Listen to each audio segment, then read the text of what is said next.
Share with us on #LearnOn1. Tell us what you're learning and where you're learning it from. Send us your name and town to the One Africa TV's WhatsApp on 081 200 6659 or send an SMS to 555. One Africa TV. It just gets better.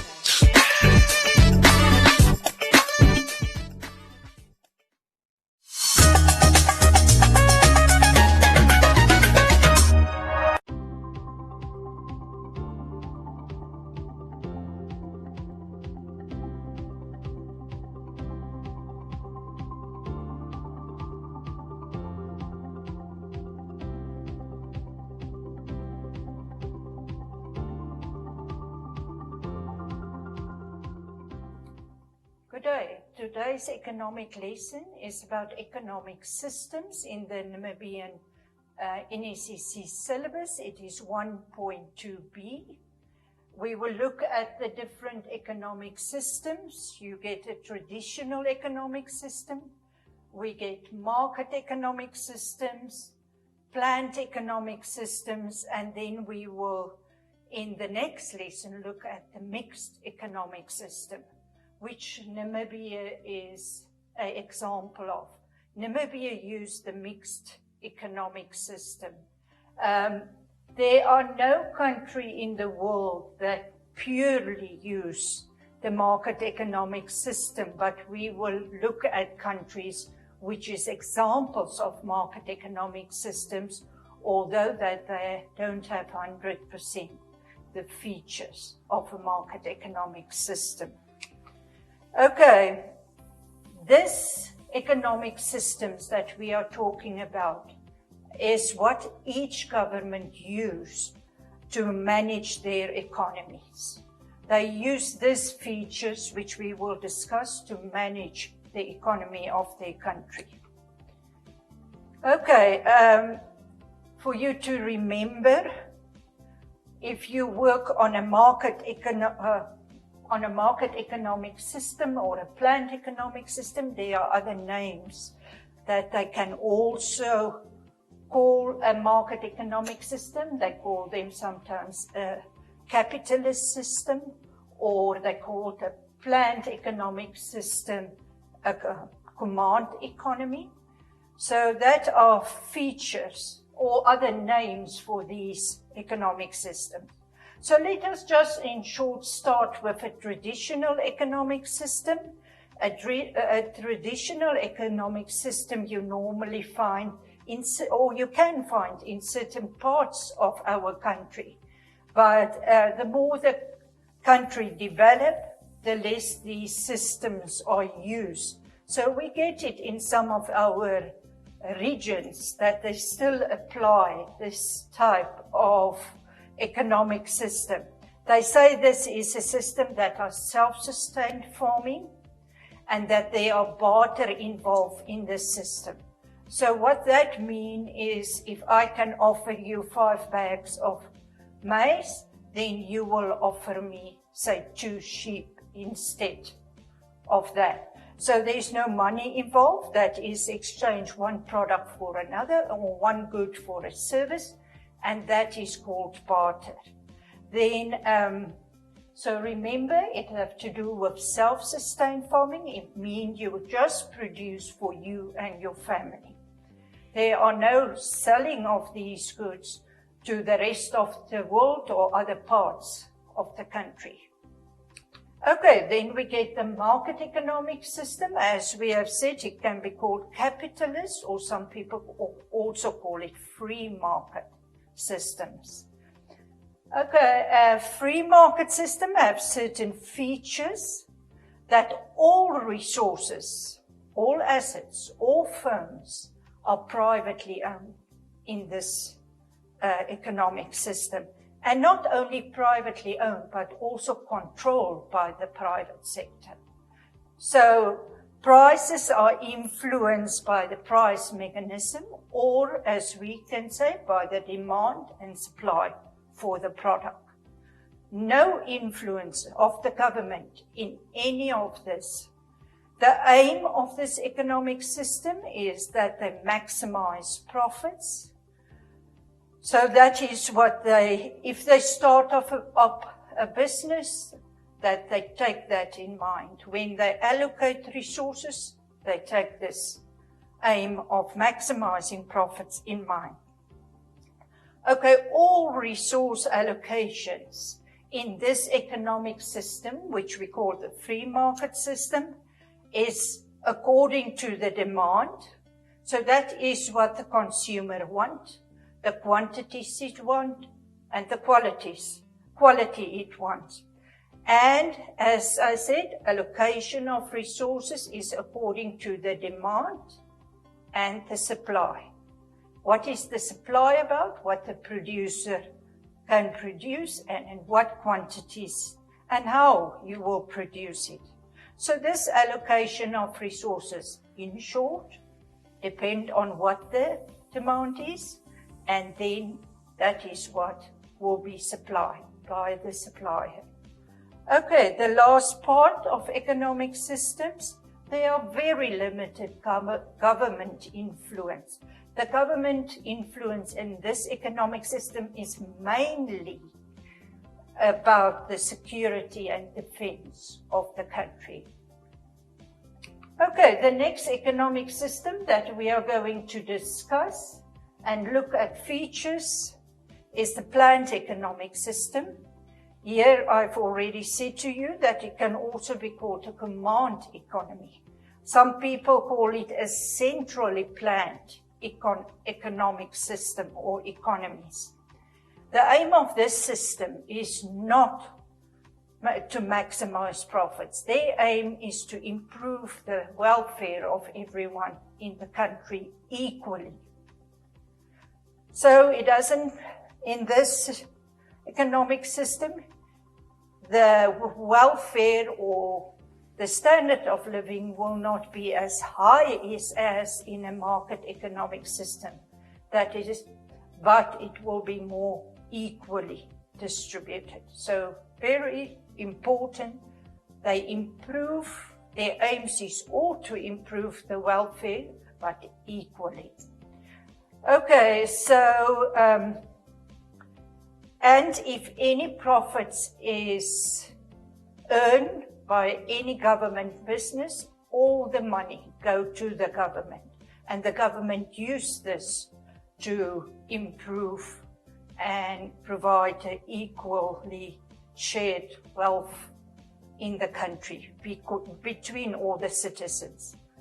Then the government is also, in this case, deciding on what the price will be for products. So the government set on all products, goods and services, the price.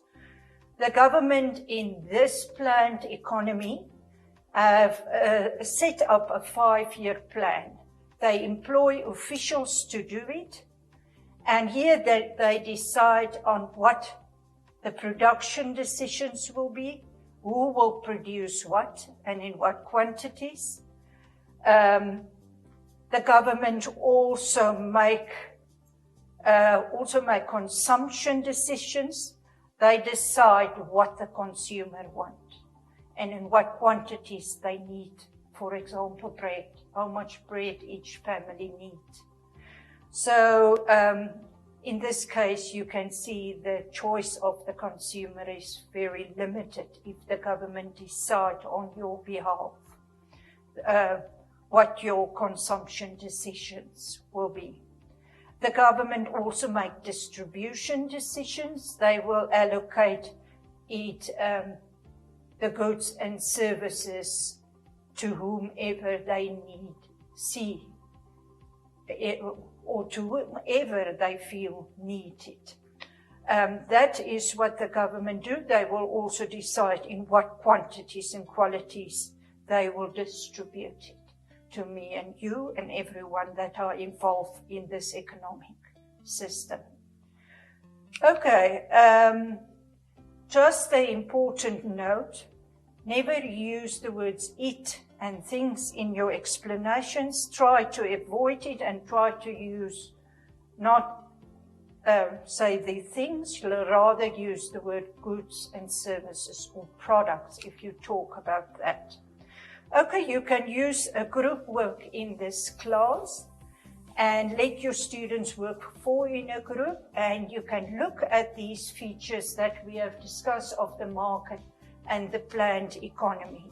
And you can decide, I give you 10 minutes normally for that, and you can decide what is disadvantages of each of these economic systems where you come to the market and the planned economic system.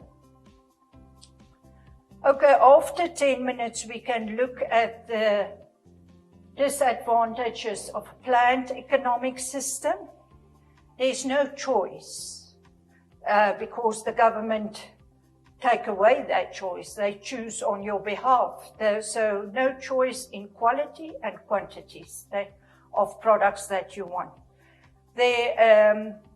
The planning of the government, where they use this 5-year plan, is normally also, or oftenly, also out of touch with what the consumer really wants.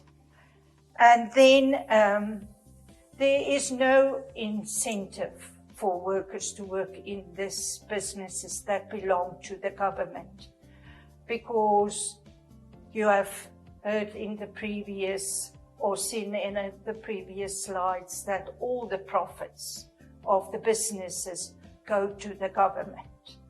So it's not that if you work more that you will earn more or you will share in the profits. So that's why they can say there's no incentive. Please remember, in a planned economy, all resources belong to the government. That also means all businesses belong to the government. Okay, then the quality of the products that are produced is normally very poor because there's no competition between firms. You don't have any incentive to produce a better product because you want the customer to buy your product rather than the other business or the other firm's products. This 5-year program is also very costly and take up a very long time. So time consuming is also a problem.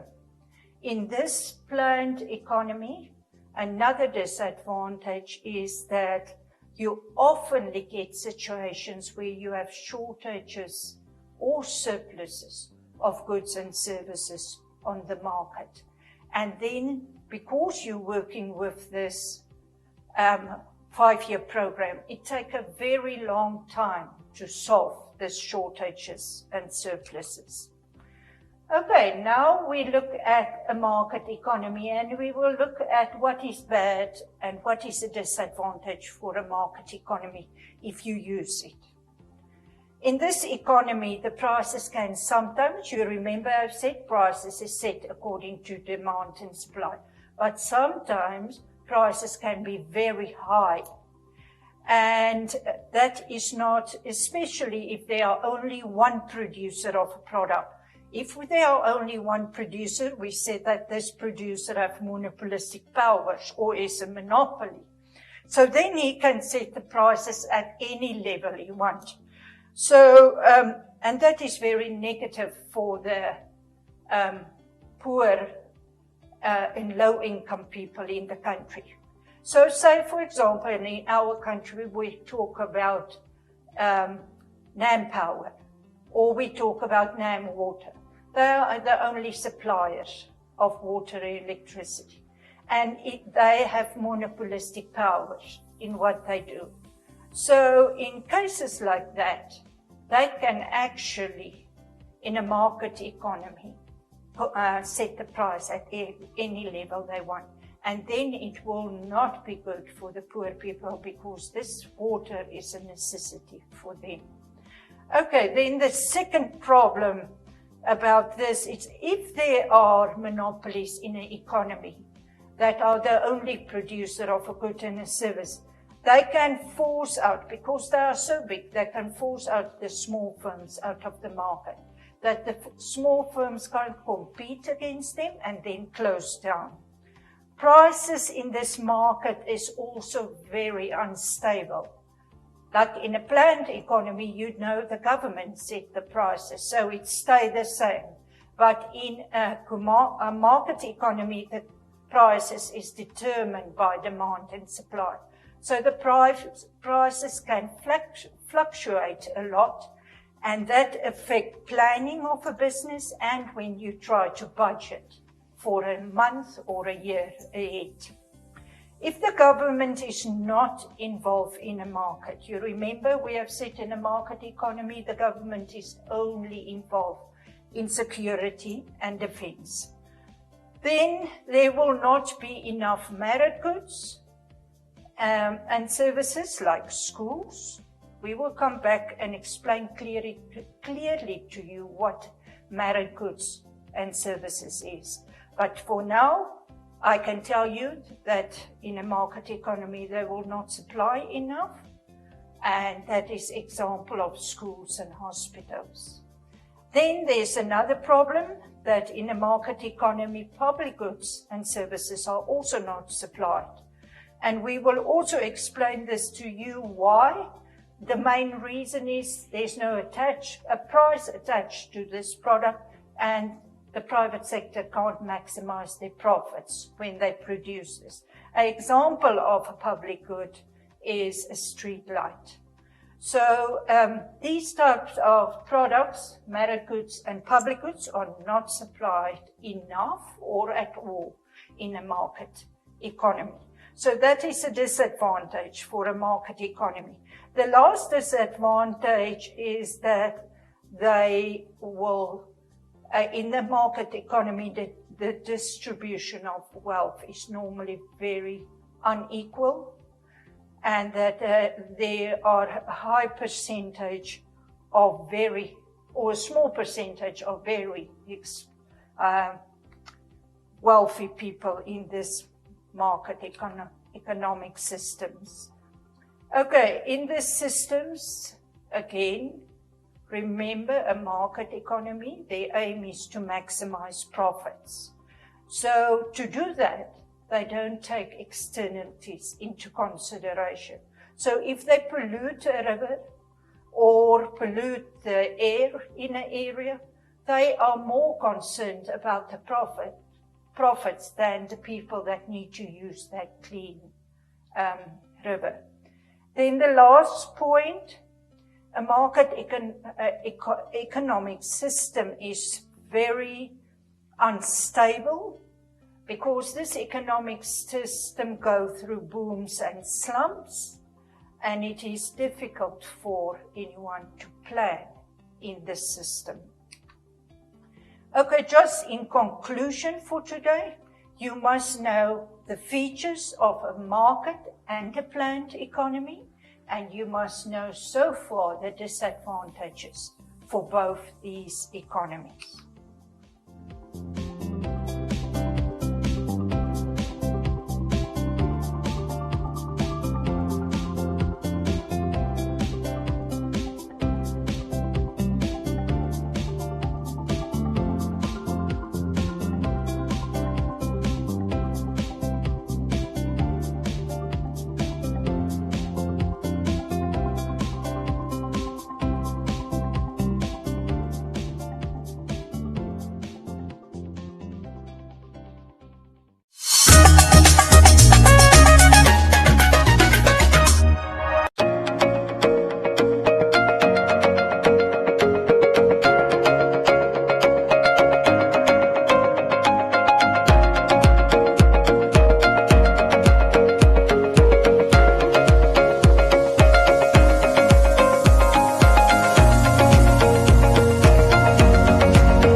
In a corner of southern Africa lies a vast and sparse land, where endless horizons, dramatic scenery, and untouched wilderness abound.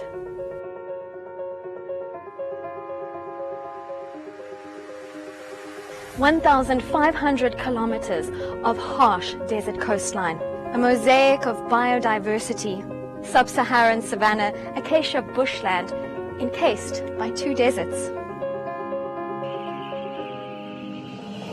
Home to wildlife and wilderness abundant, yet ever at risk. This is Namibia, home to some of the most noteworthy conservation success stories across the globe. Initiatives forged, manned, and driven by passionate individuals and groups. People are busy there, walking for more than 45 kilometers a day.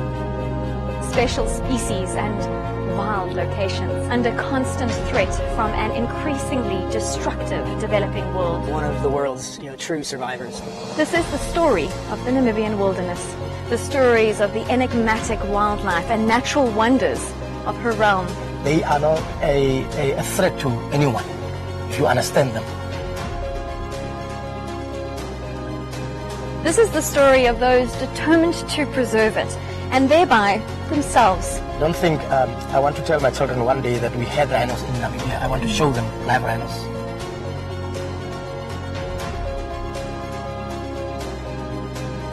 This is the story of the last defenders. We have been tracking them for about 7 days, and on the 7th day, we come across the butchers, and there was a shooting. We are not armed. We having a camera and GPS. We are just hiding behind the bushes. If I don't protect this species, who's going to do that? So is that why I sacrificed my life to go on conserve the rhinos.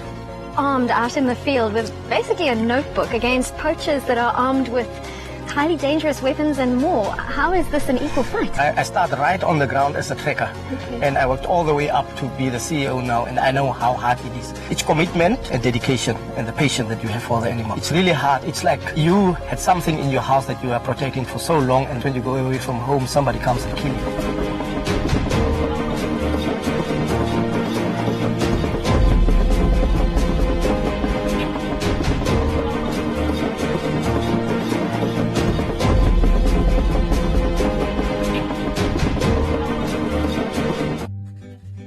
Prevention is important. Help prevent the spread of illness and keep yourself and others well. Hand washing is one of the most effective ways of preventing the spread of germs. Wash your hands regularly with soap and hot water, scrubbing your hands thoroughly for at least 20 seconds.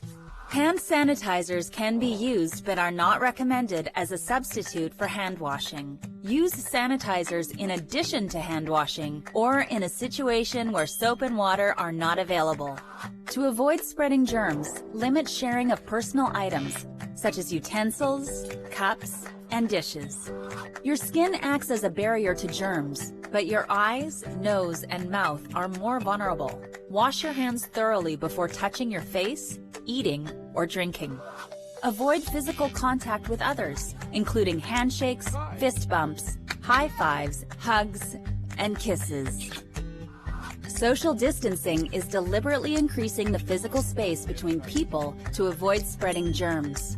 While regulations may vary by country or area, the best guideline for social distancing is to maintain a distance of 6 feet from others. Germs can travel through the air from one person to another. If you sneeze or cough, do so into a tissue or the inside of your elbow to prevent the spread of germs. Avoid contact with ill individuals and insist they isolate themselves until they have recovered and are symptom-free. Clean and sanitize frequently touched common surfaces and high-traffic areas in your home and workplace several times a day. Share these guidelines with others and help prevent the spread of illness and maintain a healthy environment. An ounce of prevention is worth a ton of cure.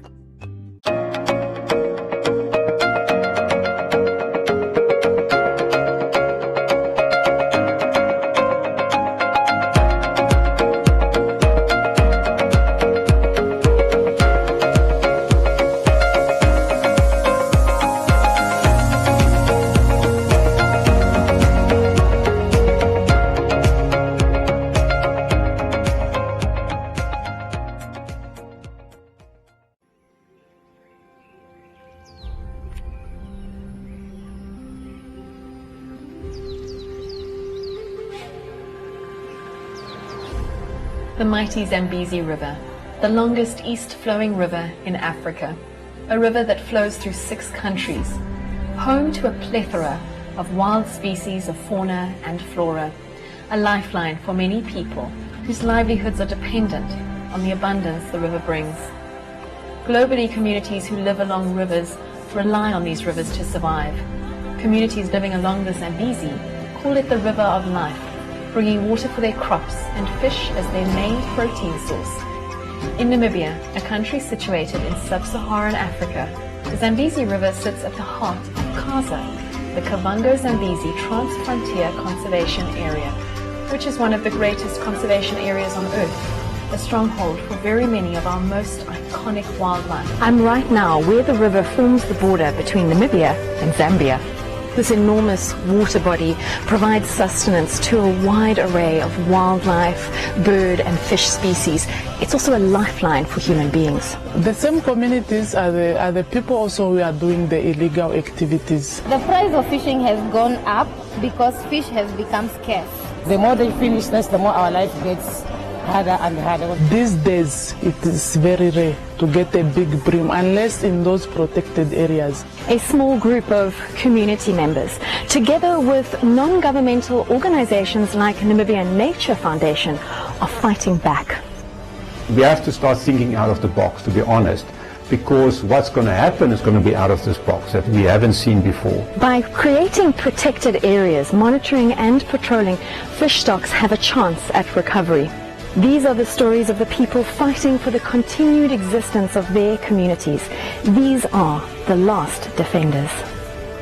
Struggling with no food, no what. But we didn't stop. If I don't do it, our young children, they'll never know the fish.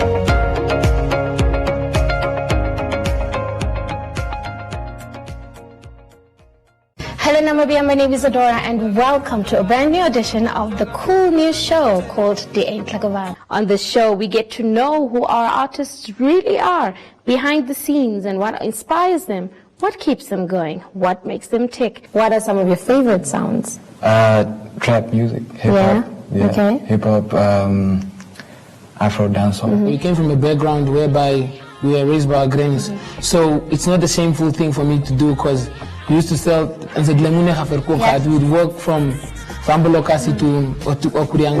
Wala Namibia, this is your boy Tulisan. Don't forget to watch the Ain't Like a Vibe TV show on One Africa Television.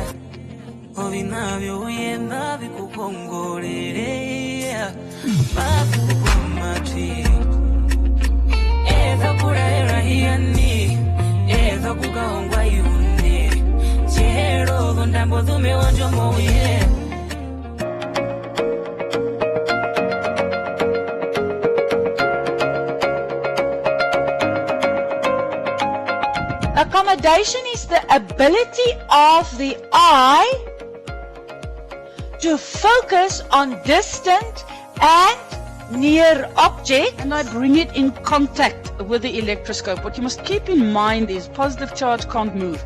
It is the negative charge that moves. The first one, EF, is then going to be 0 minus -2 over 4 minus -4. Look at my signs. If you go wrong there,